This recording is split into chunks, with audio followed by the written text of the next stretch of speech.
जय शिवराय मित्रांनो. 22 तारखेच्या संध्याकाळपासून जो बदल होतोय तो अतिशय खूप चांगल्या पद्धतीनं आहे. काही ठिकाणी 4-4:30ला परवाच्या दिवशी आणि जबरदस्त असं वातावरण ते बनणार आहे.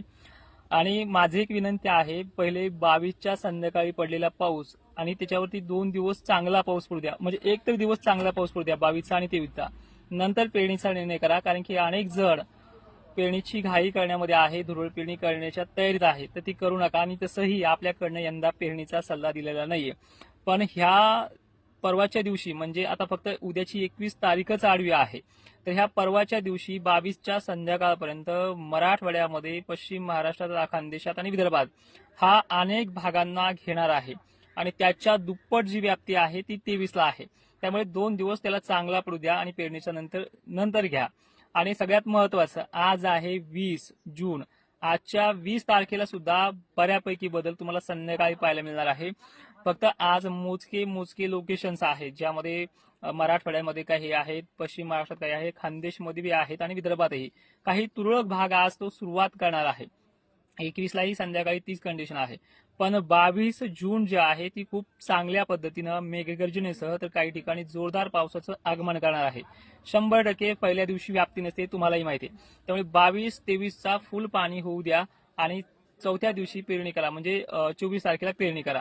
तुम्ही 22चा पाऊस जर काही ठिकाणी वळण भरेपर्यंत जरी झाला असेल, त्यांनी 23ला निर्णय घेऊ शकता. म्हणजे इतके चांगल्या पद्धतीचं वातावरण हे महाराष्ट्रात पाहायला मिळतंय. आता जिल्हे कोणते आहेत, तालुके कोणते आहेत, हे आपण व्हिडिओमध्ये सांगितलेलं आहे.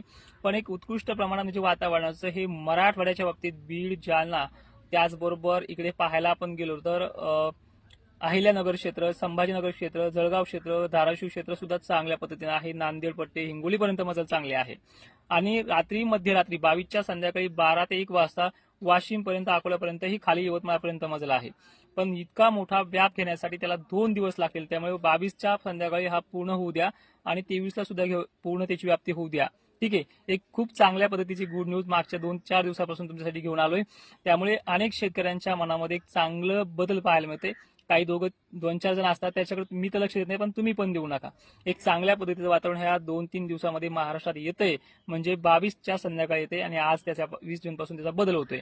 एक खूप चांगल्या पद्धतीचा हा शेड्यूल महाराष्ट्रामध्ये पाहायला मिळणार आहे. आणि सगळ्यात महत्वाचा इश्यू एक आहे, तुम्ही विचारताय की हा वातावरण 7-8 दिवस सारखा बसेल का, तर 22ला काही ठिकाणी पडला तर एखादा दिवस गॅप पण घेऊ शकतो, पण येणार आहे. 23ला तर खूप जाग्यावरती पाऊस आहे, जितके सोडलेले भाग असेल त्याच्यामध्ये त्याची व्याप्ती पूर्ण होईल असं वाटतं त्याच्यामध्ये, पण एक चांगल्या पद्धतीचं वातावरण आहे. आणि हे चालणार आहे 4, 5, 6 जुलैपर्यंत. त्यामुळे गुड न्यूज मध्येच गुड न्यूज आहे आणि खूप दिवस चालणार आहे. फक्त पेरणीचा सल्ला का देत नाही, कारण की शासनाने पेरणीचा सल्ला स्वतः आम्ही सांगितल्याशिवाय देऊ पेरणी करू नका असं ते शासकीय पत्रामध्ये आहे. त्यामुळे तुम्ही त्यांच्या निर्णयावरती पेरण्या करा आणि ज्यांना विश्वास आहे त्यांनी करू शकता येणाऱ्या पाऊस पडल्याच्या नंतर. अगोदर कोणालाच सल्ला नाही. धन्यवाद.